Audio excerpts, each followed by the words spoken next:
Good afternoon, everyone. Very warm welcome to Osteopore ACOMS Symposium session today.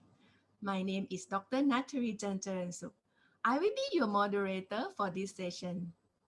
I will begin with a short introduction of Osteopore, an outline of this symposium, and some other things to expect from this session. What is Osteopore?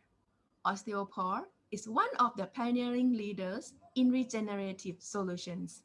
We design, develops bioresorbable implants for use in neurosurgical, orthopedics, and maxillofacial surgery.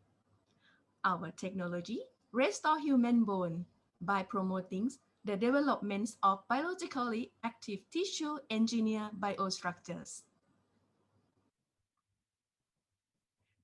In the next 45 minutes, you will hear more about our implants from surgeons and dentists who have used them in their practice and research. Finally, during our session, please feel free to submit your questions with the name of the speaker who you would like to ask in our chat room.